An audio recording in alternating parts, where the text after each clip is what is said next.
அப்ப ஆளுநர் வந்து நான் வரும்போது நான் என்னோட உரையின் துவக்கத்தில் தேசிய கீதம், முடிவிலும் தேசிய கீதம் என்கிற ஒரு நிலைப்பாட்டை எடுத்தால் அவர் அதை வந்து கடிதம் மூலமாக தெரிவித்திருக்கிறார். கடிதம் மூலமாக அது மறுக்கப்பட்டு விட்டது. அதோட பிரச்சனையே முடிஞ்சிருச்சு. ஏன்னா இதுதாங்க எங்க மரபு, காரணம் என்னென்ன ரூல்ஸ் என்று கடிதம் மூலமாக மறுக்கப்பட்டு விட்டது. அது நேற்று பேரவைத் தலைவர் அவர் சொல்றாரு. அதாவது போன வருஷமே முடிஞ்சு போன ஒரு பிரச்சனை.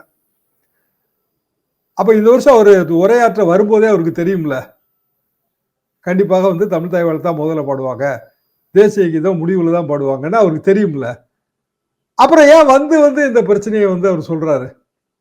அதுவும் அவையிலிருந்து அவர் உரையை வாசிக்காமல் மாளிகைக்கு ராஜ்பவனுக்கு திரும்பிய பிறகு ஒரு ட்வீட் மூலமாக இந்த பிரச்சனையை சொல்றாரு. அந்த ட்வீட் கூட முதல்ல போட்ட ட்வீட்டோட வார்த்தைகள் சரியில்லைன்னு அதை டெலீட் பண்ணிட்டு வேற ட்வீட் போட்டு சொல்றாரு. அப்படின்னா அவரும் இதை அரசியலாக்குறாருன்னு தான் அர்த்தம்.